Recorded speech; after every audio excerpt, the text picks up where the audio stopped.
नमस्कार विद्यार्थी मित्रांनो, आज आपण इयत्ता 10वी गणित भाग 2 त्यामधील प्रकरण क्रमांक 1 समरूपता सिमिलॅरिटी या धड्याचा अभ्यास करणार आहोत। या धड्यामध्ये पाहिलं तर आपल्याला असं लक्षात येईल की दोन त्रिकोणाच्या क्षेत्रफळांचे गुणोत्तर, प्रमाणाचे मूलभूत प्रमेय, प्रमाणाचे मूलभूत प्रमेयाचा व्यत्यास, त्रिकोणाच्या कोन दुभाजकाचा गुणधर्म, तीन समांतर रेषा व छेदिका यांच्यामुळे झालेल्या आंतरछेदाचे गुणोत्तर, त्रिकोणाच्या समरूपतेच्या कसोट्या, समरूप त्रिकोणाच्या क्षेत्रफळांचे गुणोत्तर इत्यादी घटकांचा अभ्यास आपल्याला या समरूपता प्रकरणामध्ये करायचा आहे।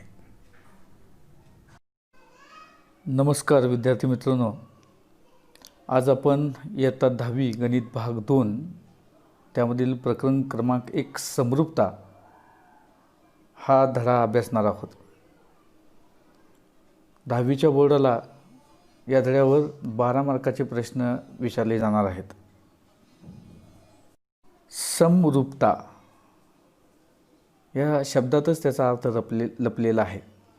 सम अधिक रूप, सम म्हणजे समान आणि रूप आकृती असतील, वस्तू असतील इत्यादी प्रकारांचे आकार।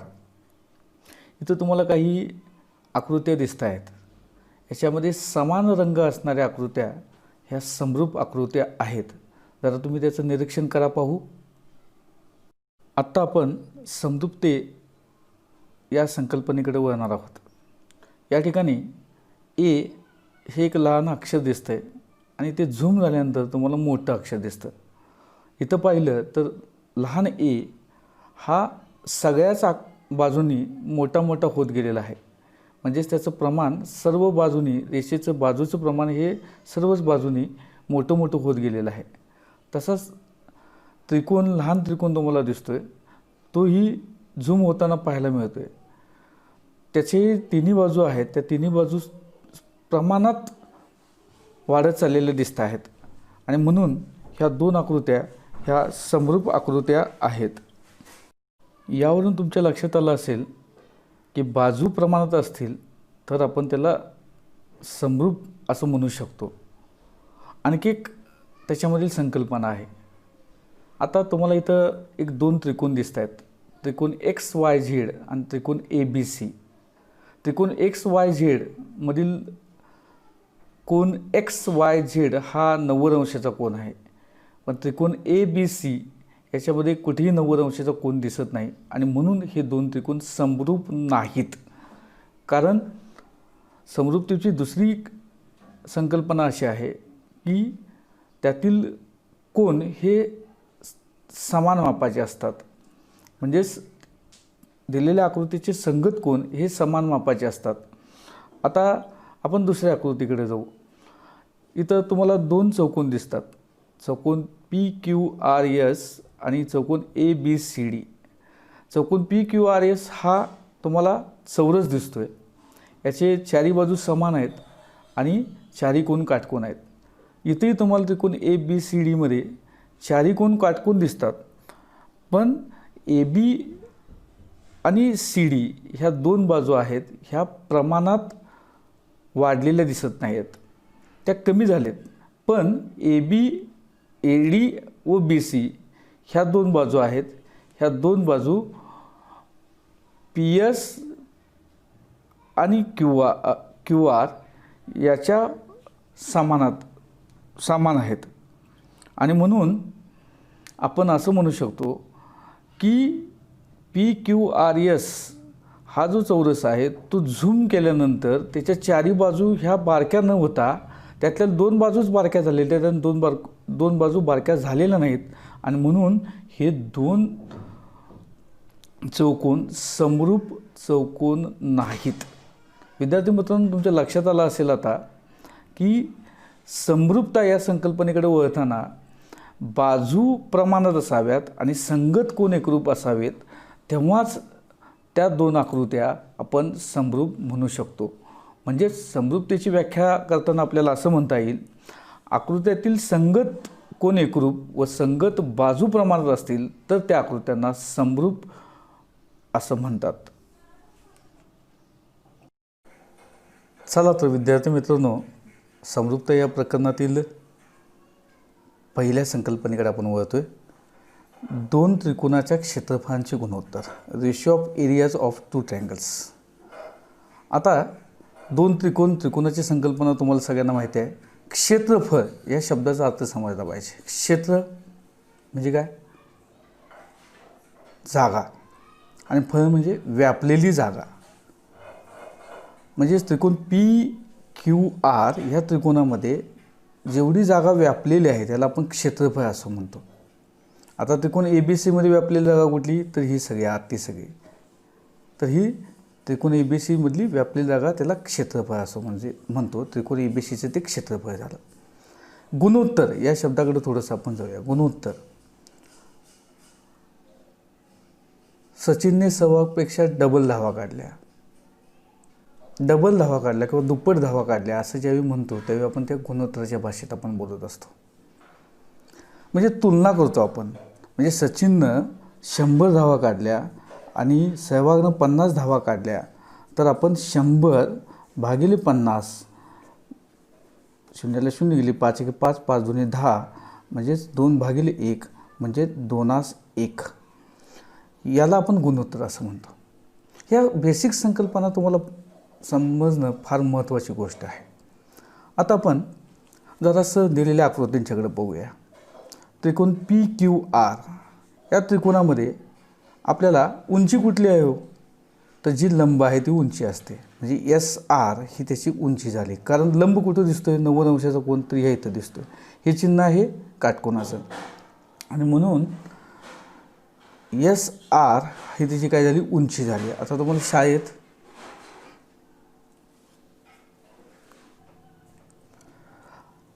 SR ही तिची उंची झाली. शाळेमध्ये तुम्हाला शिक्षकांनी तुमची उंची मोजताना सांगितलं असेल की सरळ भिंतीला टेकून उभा राहा. म्हणजे जमीन आणि तुमचे पाय किंवा तुम्ही याच्यामध्ये 90 अंशाचा कोन झालेला असतो आणि ती तुमची उंची असते. म्हणून ह्या त्रिकोणामध्ये SR ही त्याची उंची झाली, आणि ज्याच्यावर हा लंब असतो तो पाया असतो. म्हणजे जमीन हा त्याचा पाया झाला, म्हणून इथं PQ हा त्याचा पाया झालेला आहे. आता असंच आपण दुसऱ्या त्रिकोणाकडे जाऊया. त्रिकोण ABC या त्रिकोणामध्ये इथं तुम्हाला कोण दिसतो? हा 90 अंशाचा. म्हणजेच मी इकडून बघताना ABC याच्यामध्ये AB ही त्याची उंची झाली आणि BC हा त्याचा पाया झाला. आता तुम्हाला इयत्ता 7वीमध्ये शिकला आहे की त्रिकोणाचे क्षेत्रफळ बरोबर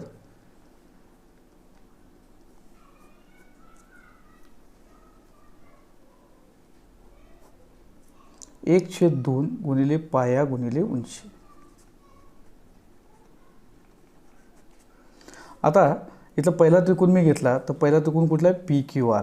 म्हणजेच एरिया ऑफ ट्रायंगल PQR बरोबर 1/2 गुणिले पाया. पाया किती आहे? आता मग सांगितल्याप्रमाणे पाया कुठला? लंब असणार आहे PQ, आणि गुणिले उंची. उंची किती आहे? SR. तसं आपण दुसऱ्या त्रिकोणाचं करूया.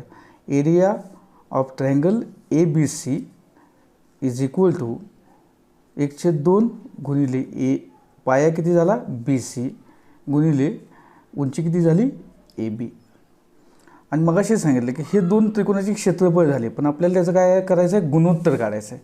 आता हे गुणोत्तर काढायचं म्हटल्यानंतर आपण काय करणार? दोन्हीची तुलना करायची असते तेव्हा आपण भागाकार घेतो. म्हणजेच मग आपण असं म्हणूया का बघा, एरिया ऑफ ट्रायंगल PQR भागिले एरिया ऑफ ट्रायंगल ABC बरोबर 1/2 गुणिले PQ गुणिले SR भागिले 1/2 गुणिले BC गुणिले AB. म्हणजेच हे 1/2 ला 1/2 गेलं, राहिलं म्हणजे काय? PQ गुणिले SR भागिले BC गुणिले AB. आता PQ आणि SR हा काय झाला? पाया आणि उंची झाली. BC काय झाली? BC पण काय झाली? पाया आणि उंची झाली. हे कशात झालं? एरिया ट्रायंगल PQR भागिले एरिया ट्रायंगल ABC. म्हणजेच या त्रिकोणाचे क्षेत्रफळांचं गुणोत्तर हे त्याच्या संगत पाया व उंचीच्या प्रमाणात असतं. लक्षात आलं का मित्रांनो तुम्हाला? आता आपण असं एक स्टेटमेंट करू शकतो, दोन त्रिकोणाचे क्षेत्रफळाचे गुणोत्तर हे त्याच्या संगत पाया व संगत उंचीच्या प्रमाणात असतं. ही एक संकल्पना इथं पूर्ण झाली. लक्षात आलं का काय केलं ते आपण? त्याच पद्धतीनं आता समजा उंची समान असेल तर काय होईल? म्हणजेच बघा, दोन त्रिकोणाची उंची समान असेल. आता इथे तुम्हाला गणित दिले आहे.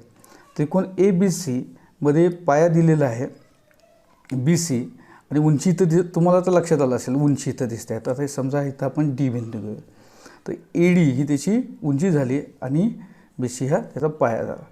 तसंच आता त्रिकोण मुद्दाम घेतला आहे मी PQR. आता याची उंची मला काढायची आहे. तर उंची घेताना तिने काय केलं आहे बघा, डॉटेड लाईन दाखवले. त्रिकोणाच्या बाहेर गेलेली आहे हे लक्षात घ्या. म्हणजे उंची बाहेर गेली तरी चालेल, पण तो आपण हाईट मोजणार आहे आणि मग त्याला आपण त्याची माप दिलेलं आहे 5. इथं दिसते उंची 5, या पण त्रिकोणाची उंची दिसते 5. मग आता काय होईल? त्रिकोणाचे क्षेत्रफळाचं गुणोत्तर आता तुम्हाला लक्षात यायला पाहिजे. काय आहे? त्रिकोणाचे क्षेत्रफळाचे गुणोत्तर बरोबर area of triangle ABC divided by area of triangle PQR बरोबर पाया गुणिले उंची. पाया किती आहे तर BC गुणिले उंची आहे AD भागिले, आता याचा पाया काय होणार आहे? आता इथून घ्यायचं नाही, पाया हे त्रिकोण कुठला आहे आपला PQR, म्हणून हा काय झाला QR, हा त्याचा काय झाला पाया झाला. आणि उंची किती झाली? समजा इथं S नाव दिलं तर PS ही त्याची उंची झाली. आता आपल्याला हे दिलेलं आहे, तिने काय दिलेलं आहे? AD ही त्याची उंची आहे, ही आहे 5 आणि PS हे पण दिलेलं आहे 5. आपण काय करूया, बरोबर किमती ठेवूया. तर काय होईल? BC गुणिले AD 5 भागिले QR गुणिले 5. ह्या 5ला ही 5 गेलं, त्यामुळे राहिलं काय? BC भागिले QR. म्हणजे काय मिळालं आपल्याला? एरिया ऑफ ट्रायंगल ABC भागिले एरिया ऑफ ट्रायंगल PQR बरोबर BC भागिले QR. आता BC म्हणजे काय? हा या त्रिकोणाचा पाया झाला, हे लक्षात आलं का बघा तुमच्या. आणि QR हा काय झाला? ह्या त्रिकोणाचा पाया झाला. मग मी असं तर स्टेटमेंट करू शकतो का, दोन त्रिकोणाची उंची समान असेल, त्यांचे गुणोत्तर हे त्याच्या संगत पायाच्या गुणोत्तरा एवढं असतं. म्हणजेच काय झालं बघा, इथं थोडक्यात उंची गेली, त्यामुळं पायाच्या प्रमाणामध्ये आलं. असंच आता आपण व्हाईस वर्सा घेऊया. दोन त्रिकोणाच्या पाया समान असेल तर आता इथं तुम्हाला आकृती दिसते. आता इथं बघितलं तर YZ हे कॉमन आहे आणि ते 7 दिलेलं आहे. आणि ही याची काय आहे? समजा याची उंची आहे.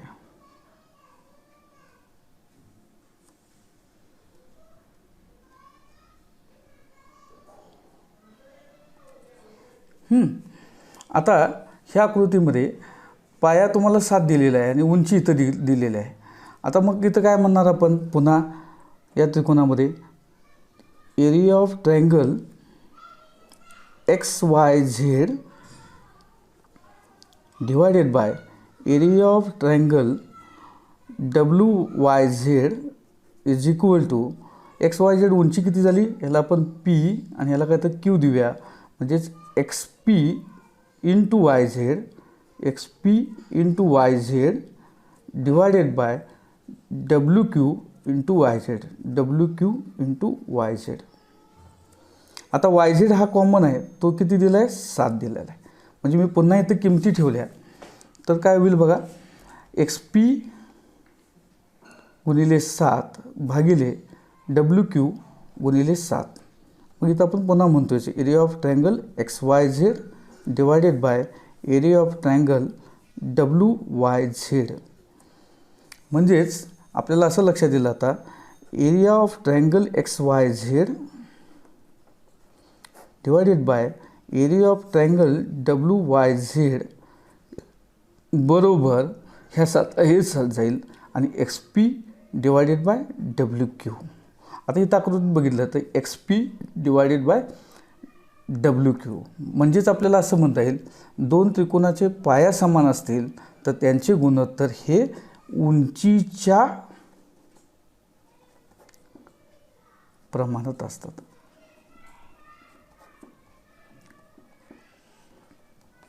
उंचीच्या प्रमाणात असतात. इथं आपण बघितलं की दोन त्रिकोणाची उंची समान असेल तर संगत पायाच्या प्रमाणात असतात.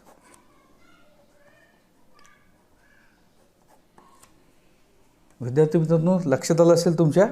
म्हणजेच दोन त्रिकोणाची उंची समान असेल तर संगत पायाच्या प्रमाणात असतात आणि दोन त्रिकोणाचा पाया समान असेल तर उंचीच्या प्रमाणात हे दोन त्रिकोणाचे क्षेत्रफळ असतात. आता याच्यावरचं आपण एक्झाम्पल बघूया जे तुम्हाला 1.1 मध्ये आहे.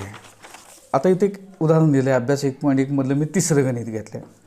इथं तुम्हाला दिलं आहे. जरा आकृती बघितल्यानंतर लक्षात यायला पाहिजे. आता लगेच तुम्हाला ओळखलं पाहिजे काय काय आहे ते. त्रिकोण PQR दिसतोय, त्याच्यामध्ये हे लंब दिसतोय, हा एक लंब दिसतोय. बघा, रेख PS लंब रेख RQ, PS लंब रेख RQ, RQला हे काय लंब आहे म्हणजे इथून ह्या त्याची उंची झाली.